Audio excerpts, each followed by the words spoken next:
How are you all going, guys? You're back with Jono for another quick math lesson.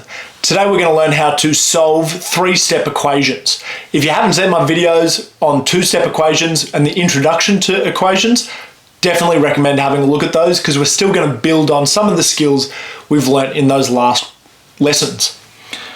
So for these ones, there's only three skills that I want us to focus on. The first thing is you have to be able to recognize what is furthest away from the letter in question, only on our side of the equation. The second thing, you need to know your opposite operations. So plus and minus go together, times and divide go together. And then finally, we've got to have the patience and the space on our page to rewrite our equations once we start cancelling things out. So really, that's kind of just up to you, because if you can do these first two skills, the only way we're going to make mistakes is if we just rush through it. So for this example here, we've got 4x plus 7 divided by 5 is equal to 3. So if we can see on this side of the equation, the thing that's furthest away from that x is the divided by 5. Everything else I like to think of, they're on the same floor upstairs, and the divided by 5 is the floor below, so it's furthest away from the letter. The way to get rid of divided by 5 is to times by 5. And if I'm doing that on one side, I've got to do it on the other. So timesing both sides by 5, I can get rid of that whole denominator. So that becomes 4x plus 7 is equal to 15. Make sure you spend the time to rewrite out the information you've got, otherwise it's going to be way too difficult. Now we've got to see what's furthest away from the letter again. So the 4x are really close, the plus 7's a little bit further away. So that's what we're going to deal with next.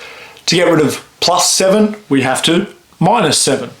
If I do that to one side, I've got to do it to the other. That leaves me with 4x is equal to 15 minus 7 is 8. And we can see how this is going to finish off. 4 times x, the way to get rid of times is to divide by that number and divide it on both sides, which means that x is equal to 8 divided by 4 is 2. And that's all we've got to do. So you can see that it's just a repetition of that same skill. What's furthest away? Do the opposite operation on both sides.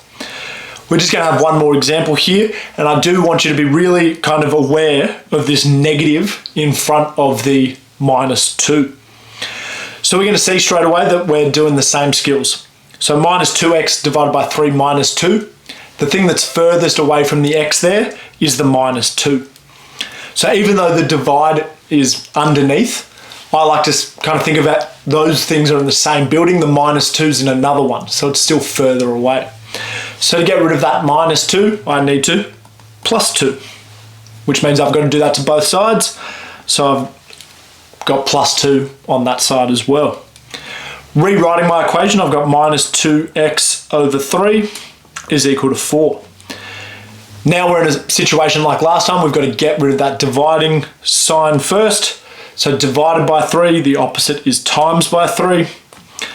Rewriting that, I've got minus 2x is equal to 12. This is where my students kind of make the most common mistake. They see that minus sign and they go, oh, I've got a plus 2 over, and we're done. But we've got to remember that because the number minus 2 and the letter x are right next to each other, it's assumed that the whole thing is multiplied.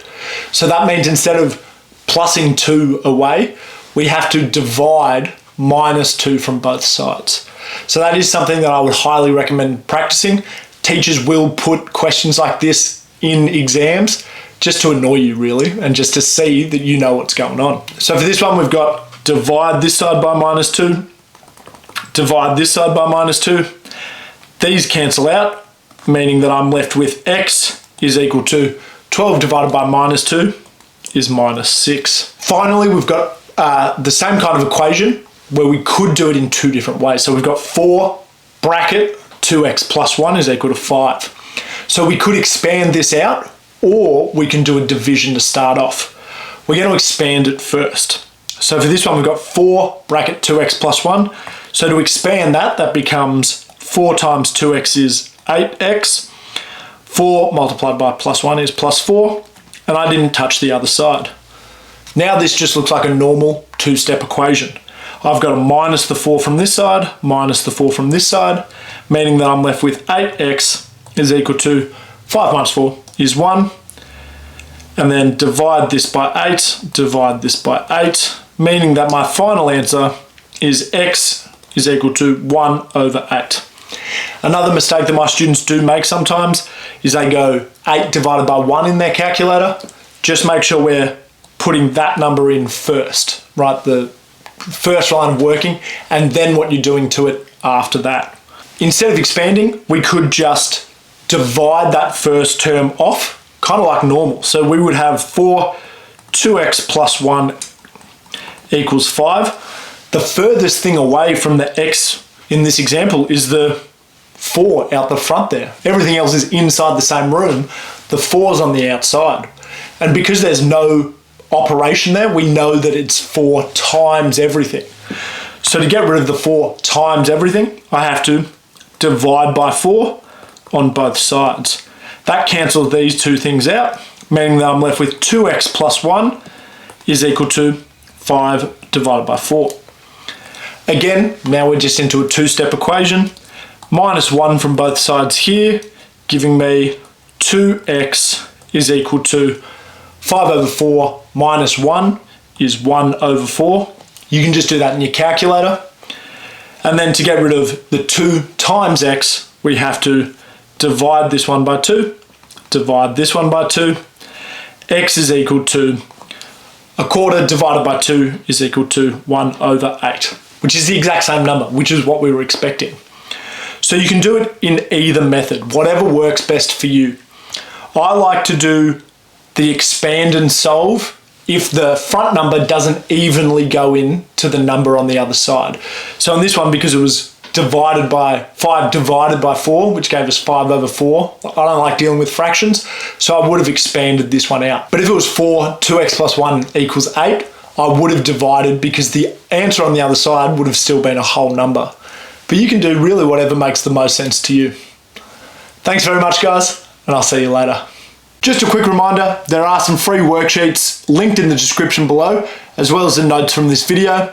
If you've got a second, please like, comment, and subscribe to Quick Math for more content every day. Thanks so much. Have a good one.